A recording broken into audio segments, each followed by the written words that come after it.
I was diagnosed with, and then out of nowhere, I just felt this huge call 911. I had a miscarriage. He said, "You're pregnant. You didn't know this?" I don't even know if I should be sharing this, but I feel like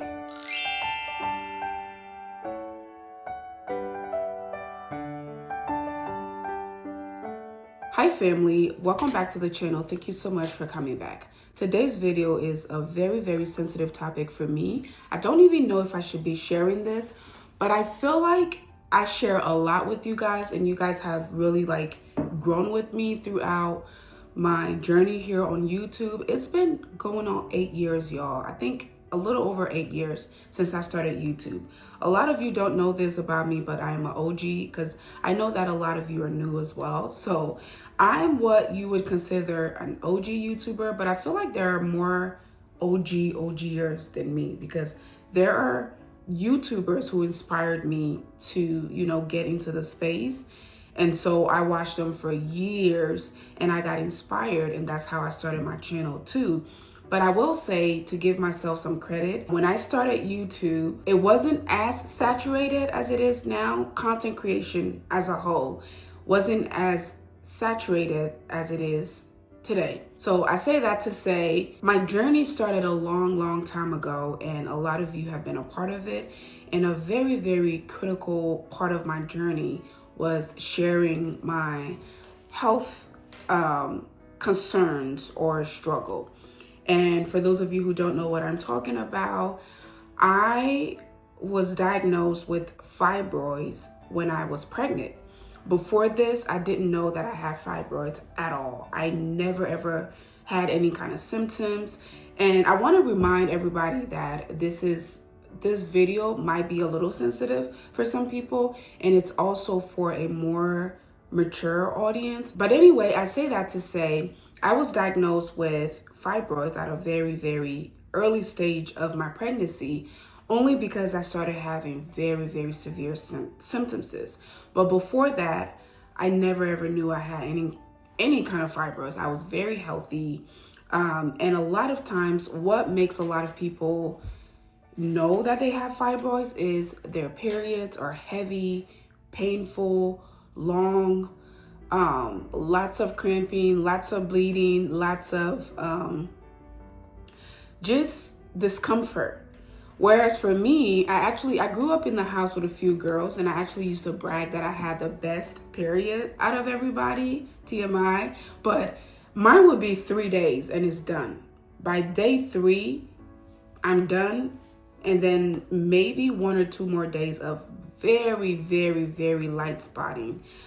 So I never suspected anything about fibroids until, again, later in life when I got pregnant with my daughter, Nadia. I started having, and this is how I even found out I was pregnant, I started having really bad abdominal pain, cramping. It was just really bad to the point where I was calling off work.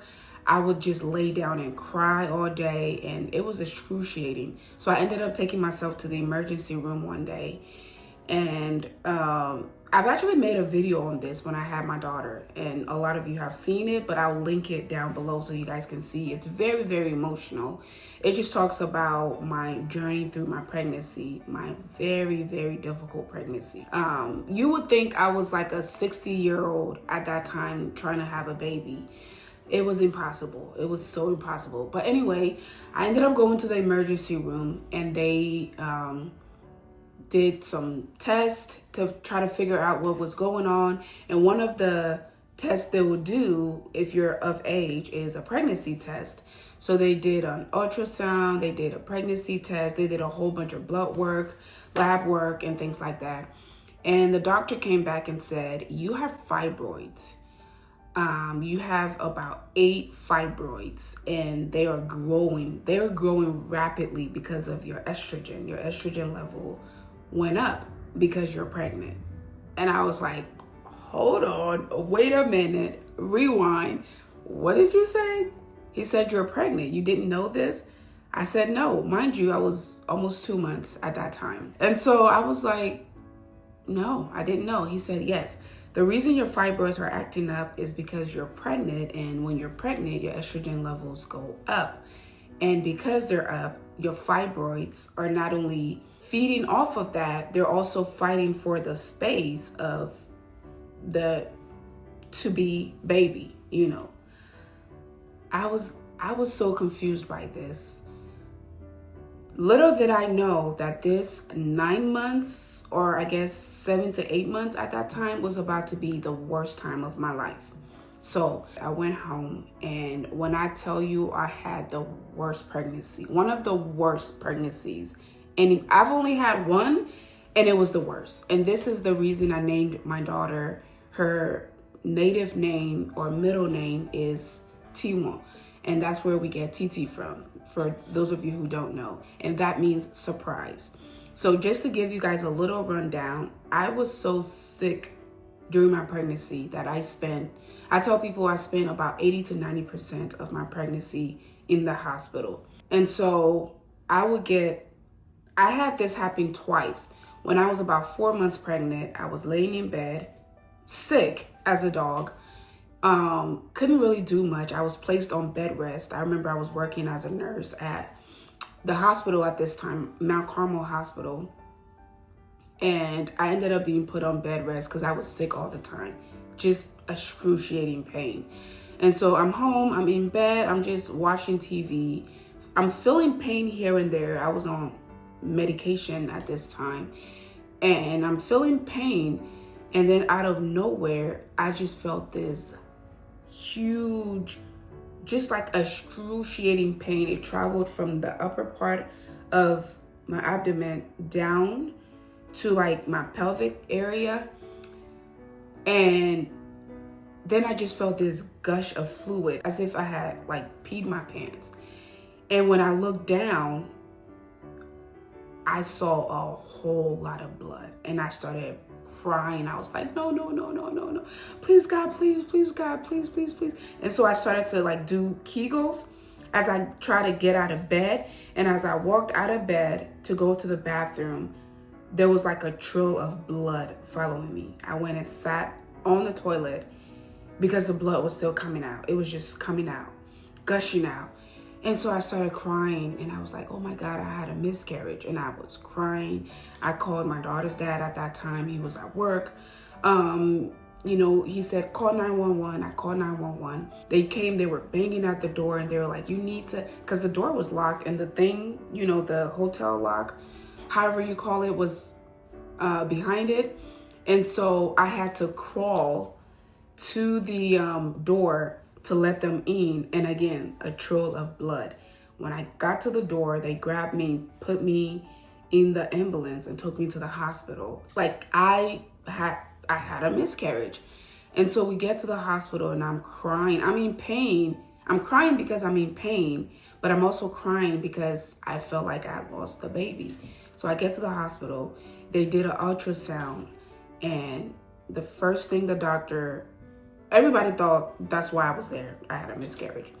So when the doctor did the ultrasound, the first thing she saw was that the baby like waved his hands like this.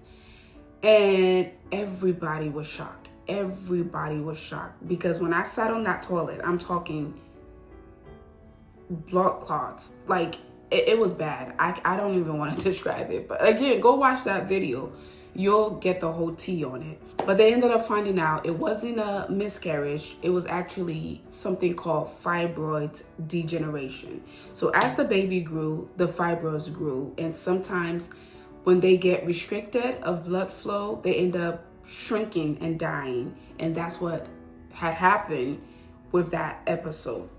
So I ended up staying in the hospital because they had to watch the baby. It was a very dangerous situation. I ended up staying for 3 weeks in the hospital, taking hundreds of medications. I'm talking strong meds. I'm hooked up to all kinds of things. I'm in excruciating pain, and they ended up releasing me. So that was the theme of my pregnancy throughout the pregnancy till the day that I had her. And I'll tell you a little story about the day that I had her, or the day before I had her. So at this point, I am 9 months pregnant, even though throughout that situation, I got admitted maybe 6 or 7 times, 1 to 3 weeks at a time. So again, I spent a lot of my time in the hospital. There was a point where one of the doctors came in. He saw my records, my whole pregnancy journey, and he looked at me and said, "You're very young. You will be able to, if having children is your dream, you'll be able to have a lot more. You need to let this one go for your own health and for your sanity."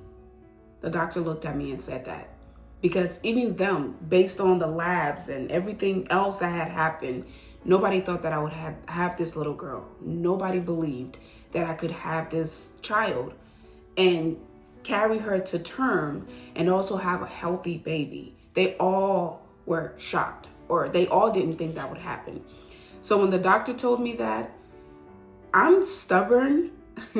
That's a theme with me. I'm stubborn. Like, if you tell me I can't do something, now I just want to do it. Of course, that was my health, and I didn't have any like control over what would happen with me or the baby, but I was determined to fight. I said, I'm not going to give up. I'm not going to give up. I've come this far. The doctor told me this when I was about 7 months pregnant, and it just got worse. Every month was worse because the fibroids were growing. Mind you, I had about 8. One of them degenerated, so it was 9 at that point. And so it was just growing and growing and growing. As the baby grew, it grew. If you saw me, I was this 125-pound woman with the biggest belly. Everybody who didn't know me and know my story thought I was having like twins or triplets. When I say my stomach was big, it was huge. Even before I got to 9 months, it was huge. So anyway, when the doctor told me that, I was admitted at this time, and I think I was there for about 2 weeks. I took the ultrasound pictures of my baby, plastered it on the wall of my hospital room.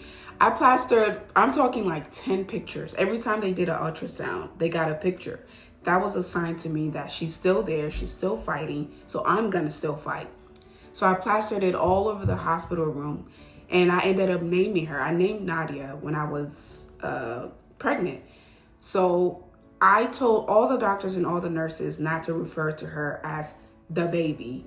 They had to refer to her as Nadia because she is a person.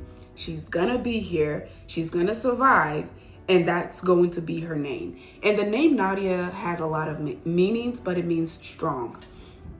That's one of the meanings. That's why we chose that name. And so everybody would come in the room and they would refer to me as Nadia's mom, or if they were talking about the baby, they would say Nadia, not the baby. So anyway, the day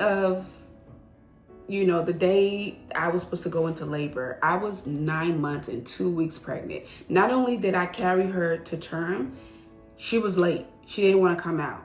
I'm talking a big baby, right? With fibroids in there. She didn't want to come out. So at this point, if you've been pregnant before, if you've had kids, you know that towards the end, the baby moves a lot. Every few minutes or seconds, they're moving.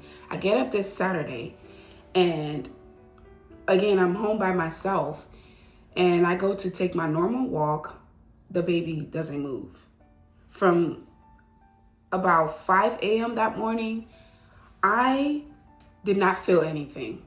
So I'm like, okay, I'll go for a walk, because they told me all the things: drink water, cold water, take a walk, do squats, do whatever. I did all the things. Nothing was happening. So I was like, I'm going to put my shoes on and I'm going to walk around the neighborhood. We lived on an apartment complex at that time, and they had a trail. So I said, I'm going to go do this 2 miles. Mind you, I'm 9 months pregnant, in pain.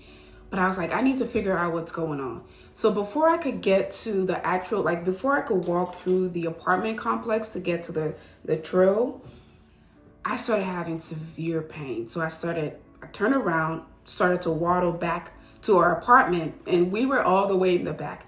I got back there. I drank a very, very, very cold glass of ice water. Nothing happened. The baby still hasn't moved. So I was like, okay, this is serious. I started panicking. So I wasn't even able to drive. I'm sitting like this in the car. I got in the car, Long story short, I drove myself to the hospital. I get to the hospital and the nurse, after they triaged me and did all the things, they said to me when they hooked me up, the baby's heart rate had dropped to an emergency level. It was so bad. And so they started getting me ready for a C-section. And so everybody's fighting, they're running. I'm like, what's going on? Nobody was really saying anything. And the doctor finally comes in, the midwife, and she tells me, if you had stayed home one more hour, this whole story would have been different. She said, we are getting you prepared for induced labor and we're going to do a cesarean section. I said, I don't want a C-section. I said, I'm still very young. I still want to have a lot of babies. Mind you, I'm a nurse, so I know some things that like a regular person who especially hasn't had a baby wouldn't know. And I know that when you start having C-sections, that's the only route you're going to take moving forward. Not only that, for vanity purposes, I didn't want to have, like, it takes longer for a C-section to heal than a natural or a vaginal birth, okay? They're all natural birth, but you know, the vaginal part. So I was like, no, I don't want that. And they were like, are you crazy? You could be in labor, excruciating pain for hours. I said, I'm willing to take that chance. They push it on you. Most times they'll push C-section on you because they know it's the easiest route. And I know I shouldn't be saying this, but it's also the most expensive route, which means they make more money. So anyway, there were so many reasons as to why I didn't want to have a cesarean section. So I said, no, I want a vaginal birth. I'm going to endure it. 27 hours later, so I got in about 10 a.m. on Saturday morning. I didn't have the baby till about Sunday the next morning, because I remember this. I remember looking at the time. By not 1 a.m., 1 p.m., Nadia was here. I had the baby. She was in my arms. She was fully dressed and things like that. But mind you, labor started the day before, about 10 o'clock. So anyway, I tell you this story. And again, I go into a lot more details in that video that I'm going to link below. But long story short, I ended up having the baby with everything they told me because of so much medications. With everything they told me, the baby came out healthy, 8 pounds, almost 9 pounds. She was healthy, full head of hair, beautiful little girl. And I may be biased, but I thought she was the most beautiful thing ever. And no deformity, because they told me, even if you had the baby, because you had taken so many medications, strong medications throughout your pregnancy, to try to fight whatever you were going through, the baby might come out with some things, just a lot of fear they put in me, but I was not going to give up. And regardless of how she came out, she was mine, and I was going to love her, and I was going to protect her, and I was going to take care of her regardless of what the result was or how she came out. Long story short, she came out healthy. No deformities, no nothing, okay? She came out crying, wouldn't stop crying. So that's how sometimes they have to spank the baby for them to cry. This one came out crying. She was pissed because she was overgrown. She was 2 weeks late and still didn't want to come out. I said, no, ma'am, it's time to come out. But anyway, she was upset that they brought her out. And now I can understand why, because this world is something else. But anyway, I ended up having the baby. Every symptoms, pain, anguish, everything that happened to me throughout that 9 months, almost 10 months, everything went away. Yes, I had to heal from having the baby, but within a month or two, everything went away. By 6 months, I had lost all of my pregnancy weight, went back to normal.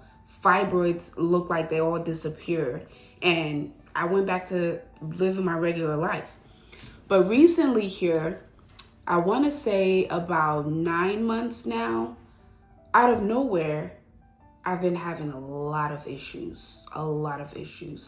So my belly has been growing And I know I did a few videos and some people are like, oh, Mercy, you're glowing.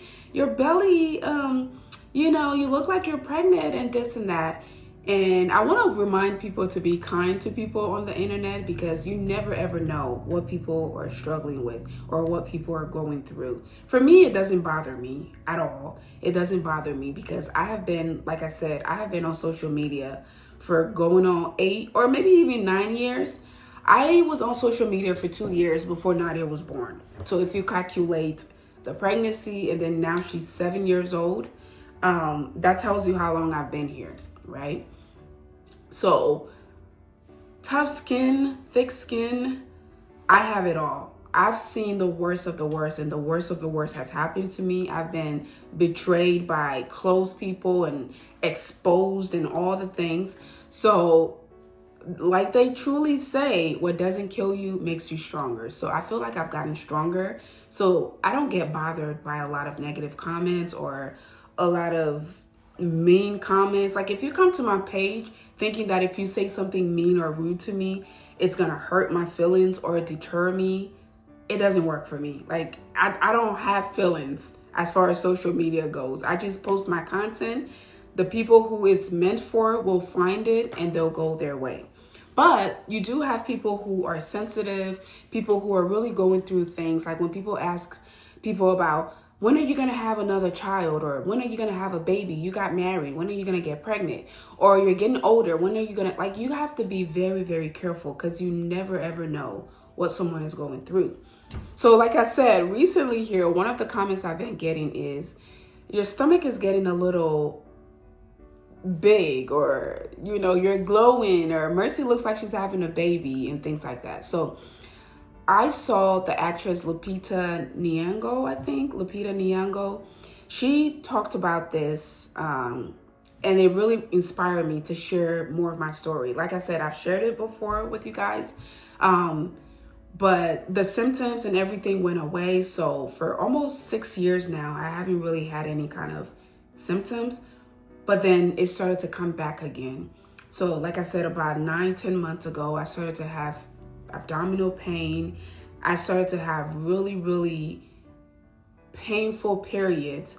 And I see that my stomach has started to grow. So this time I went straight to the doctors, and they checked me out and they said, yes, the fibroids are there and it looks like they're growing, but you're fine.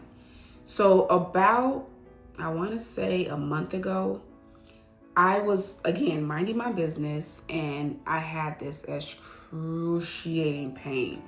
I'm talking, it felt like someone grabbed my intestines and twisted it repeatedly until I was like crying out loud.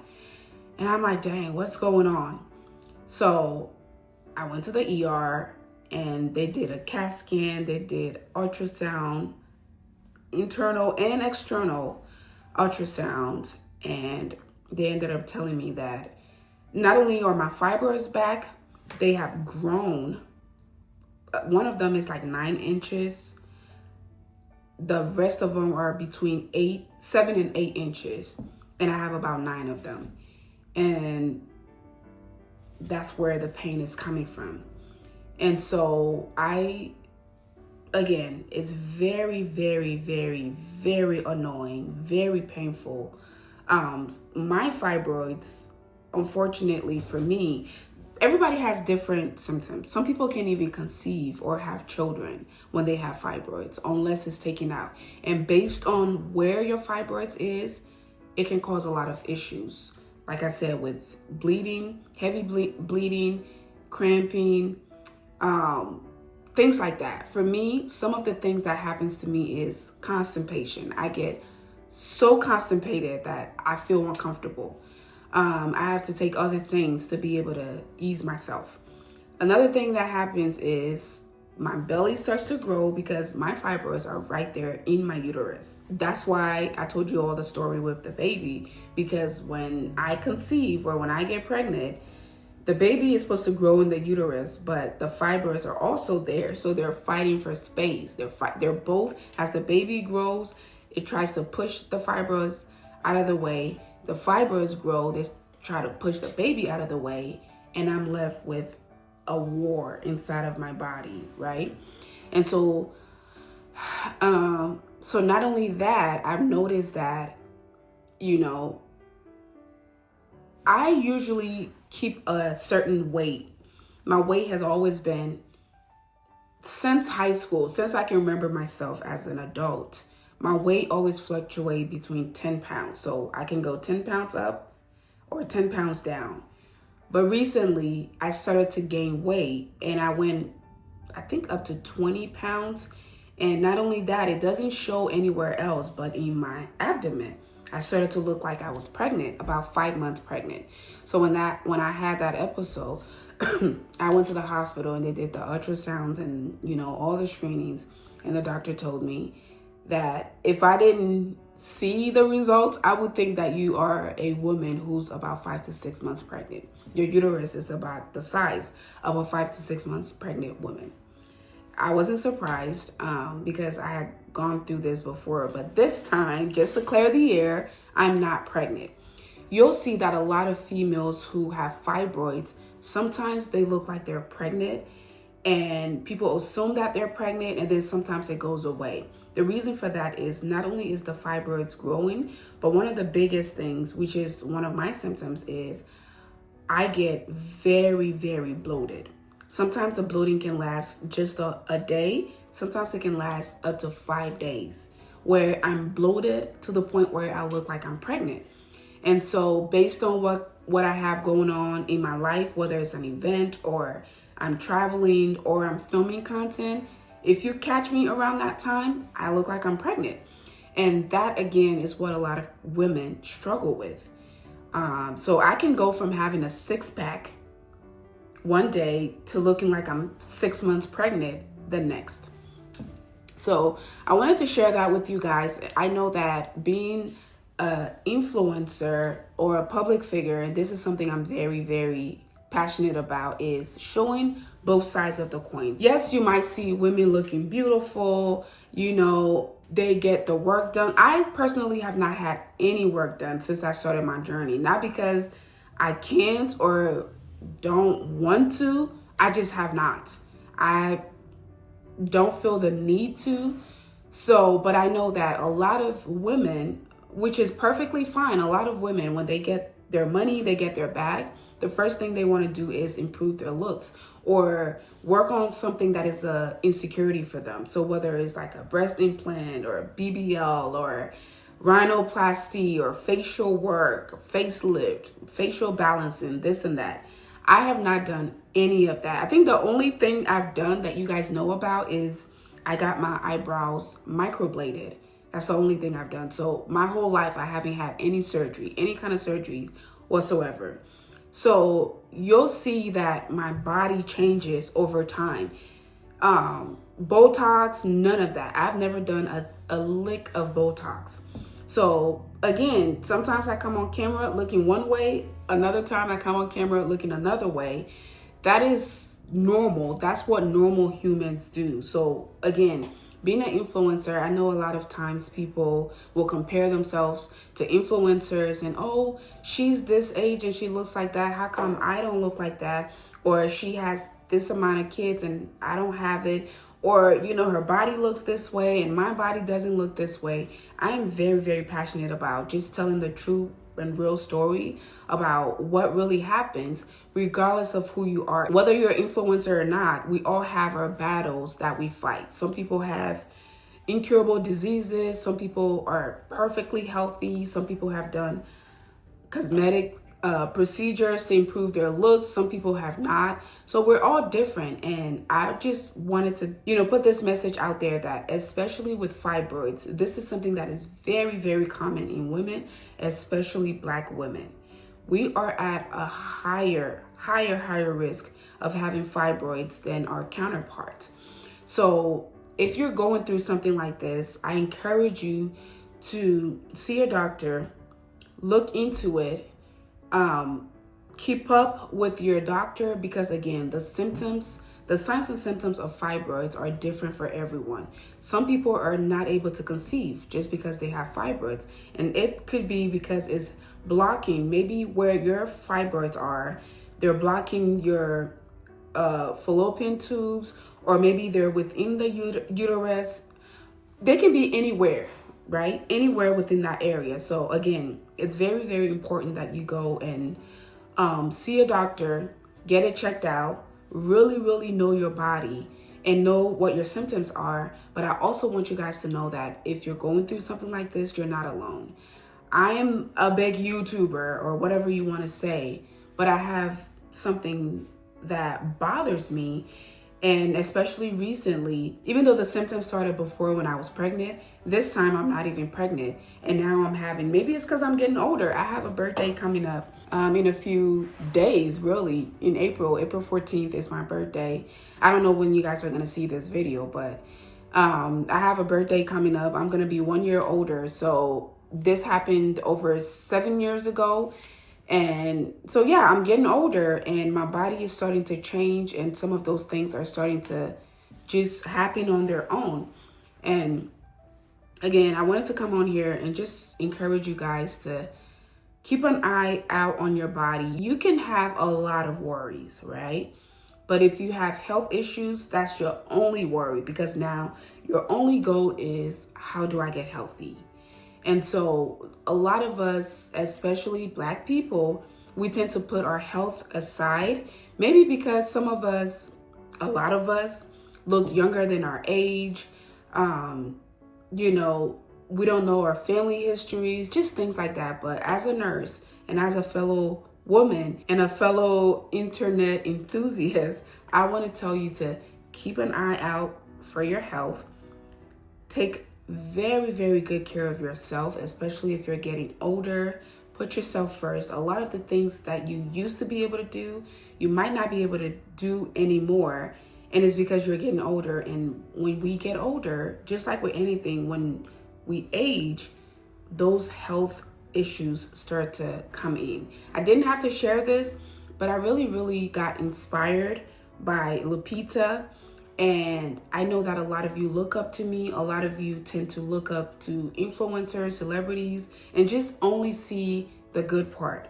And I've shared all of my bad parts with you guys, and you guys have seen a lot of my bad parts, whether it's voluntarily or involuntarily. You guys have seen it. So I just thought this is a journey that I want to share with you guys to just inspire people who may be going through it.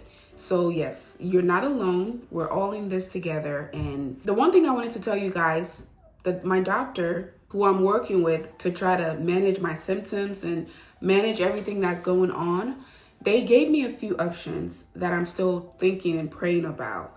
So one option is leave it until you have all your babies, because you don't want to mess with your uterus.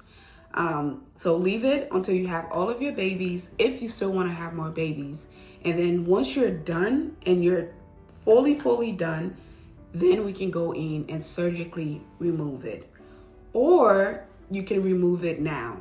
And with removing it, there are several other options. So they have the laparoscopic option, where they go in and, you know, put tiny little holes in your abdomen, and they'll pull out the fibroids through those holes. I don't know how it works because the fibroids are pretty large. But yeah, that's one option. Or they can do a scar, like a C-section scar underneath your abdomen, like right above your pelvis, and they can surgically remove the fibroids out that way. Another option is to shrink it. So they'll give you medications. You can take those medications, and that can shrink the fibers as well. Or like I said, you can just leave it alone if you're able to deal with the symptoms, especially if you don't want to have to go through surgery or any other things, because, you know, you're in your childbearing years and you don't want to mess with your uterus. So those are my options, and I'm still thinking and praying about my options. So I want you guys to keep me in your prayers until I make my decision. And when I do make my decision, I'll be sure to share it with you guys and let you know what I've decided to do. My thing with leaving them in is, I could have another pregnancy like I had with Nadia, which scares me because it was terrible, terrible, terrible, terrible. But my thing with taking it out is that, again, that is your uterus and it's a sensitive area, and you don't want to be going in there messing with things, especially if you still want to have children, which I'm still on the fence with that as well. So yeah, I'm all over the place. I haven't made my decision, but like I said, if I do make a decision, I will be sure to share that with you guys and just let you know what's going on with that. So yeah, that is it for today's video, y'all. I hope this was helpful. Thank you all again so much for watching. I love you all, and I'll see you all in my next one. Bye.